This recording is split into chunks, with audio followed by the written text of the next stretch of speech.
আসসালামু আলাইকুম। তো আজকে আপনাদের যে ভিডিওটা দিচ্ছি অবশ্যই ভিডিওটা খুবই ইম্পর্টেন্ট। স্কিপ করবেন তো কিছুই বুঝবেন না। ওকে। তো আপনারা অনেকেই স্টোরি আপলোড দিচ্ছেন। আসলে আপনাদের স্টোরিটা সঠিকভাবে আপলোড হচ্ছে কিনা সেটার কোনো তোয়াক্কা করতেছেন না।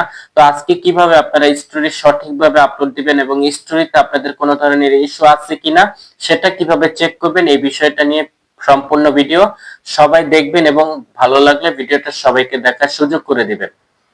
তো চলুন মোবাইল স্ক্রিনে। তো আমরা সরাসরি চলে যাব ফেসবুকের অফিসিয়াল অ্যাপসে। তো এখানে চলে আসার পর এই যে স্টোরি অপশন থেকে এই যে দেখেন আপনারা এই যে স্টোরি অপশন থেকে আমরা রিলস আপলোড ধরেন স্টোরি আপলোড দিতে যাচ্ছি। ওকে, ধরেন এখান থেকে আমরা একটা এই যে এই ভিডিওটা ধরেন আপলোড দিচ্ছি। ওকে, এই ভিডিওটা বা আমরা অনেক সময় দেখা যাচ্ছে যে ফটো আপলোড দেওয়ার চেষ্টা করি। ধরেন আমরা এই ফটোটা আপলোড দিলাম। ওকে, ধরেন আমি এই ফটোটা যখন আপলোড দিব তখন এই যে মিউজিক অপশন থেকে অনেক সময় দেখা যাচ্ছে যে অটোমেটিকলি মিউজিক সেট হয়ে যায়, তাই না? তো এই যে অটোমেটিকলি যখন আপনার মিউজিকটা অ্যাড হয়ে যাবে তখন কিন্তু আপনার কি হবে, আপনাদের স্টোরিতে অবশ্যই পলিসি আসার সম্ভাবনা থাকবে। তো এই কারণে আপনারা চেষ্টা করবেন যে আপনাদের স্টোরিতে সময় অবশ্যই এখান থেকে মিউজিকটা যাতে অ্যাড না হয়, মিউজিক অ্যাড হলে সেখান থেকে রিমুভ করে তারপর আপনারা স্টোরিটা পোস্ট করবেন। আচ্ছা, এরপর হচ্ছে আপনাদের যদি কোনো ক্রমে দেখা যাচ্ছে যে আপনারা খেয়াল নেই স্টোরিতে আপনাদের মিউজিক অ্যাড হয়ে গেছে, এখন সেখান থেকে আপনাদের কোনো ধরনের কপিরাইট আসছে কিনা সেটা কিভাবে আপনারা দেখবেন। তো চলুন আমরা সেই জিনিসটা আপনাদেরকে দেখিয়ে দিচ্ছি।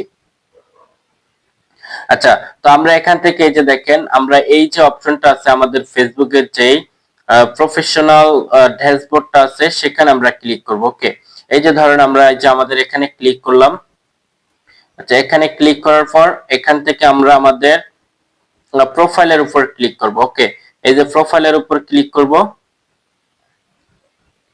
প্রোফাইলের উপর ক্লিক করার পর এই যে থ্রি ডট নামের যে অপশনটা আছে, এই যে থ্রি ডট নামের অপশন আছে এখানে আমরা ক্লিক করব। ওকে, এখানে ক্লিক করার পর আমাদের এখানে দেখেন আমি কিন্তু শর্টলি দেখাচ্ছি, ঠিক আছে, কারণ আপনারা বেশি বড় ভিডিও হলে দেখেন না, যার কারণে কিন্তু আমি এই সিস্টেমটা করতেছি। ওকে, এই যে অ্যাচিভ নামের একটা অপশন আছে, এই যে অ্যাচিভ।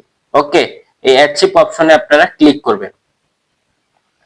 তো আমরা এই অ্যাচিভে যখন ক্লিক করব তখন কিন্তু আমাদের এই সিস্টেমটা দেখতে পারবো। এই যে দেখেন আমরা অ্যাচিভে চলে আসছি, অ্যাচিভের থেকে আমরা চলে যাব হচ্ছে আমাদের এই যে দেখেন স্টোরি অ্যাচিভ, আমরা স্টোরি অ্যাচিভে চলে যাব।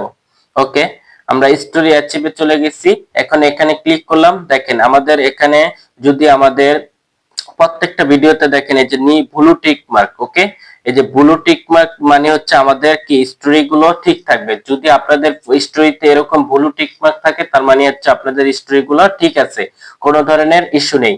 আমি একটা স্টোরি আপনাদেরকে প্লে করে দেখাই। এই যে দেখেন কোনো ধরনের এখানে কোনো মিউজিক নাই। ওকে, মানে এগুলো সবই আমার ওনার। এই যে দেখেন আমি একটা ফটো আপলোড করেছি, এখানেও কোনো ধরনের মিউজিক নেই, তার মানে আমাদের এই স্টোরি গুলো ঠিক আছে। যদি এখানে ব্লু টিক মার্কের পরিবর্তে আপনাদের এখানে যদি লাল অপশন চলে আসে, ওকে, যদি লাল অপশন চলে আসে তাহলে বুঝতে পারবেন যে আপনাদের স্টোরিতে পলিসি ইস্যু আছে। অবশ্যই সেই স্টোরি গুলো ইমার্জেন্সি ডিলিট করে দিবেন, তা না হলে কিন্তু আপনারা সেটআপ গুলো পাবেন না। আপনাদের অনেকেরই সেটআপ আসতেছে না, অবশ্যই আপনারা এই জিনিসগুলো চেক করবেন আসলে কি আপনাদের স্টোরিতে কোনো ধরনের পলিসি ইস্যু আসছে কিনা। অবশ্যই ভিডিওটা ভালো লাগলে সবাইকে দেখার সুযোগ করে দিবেন।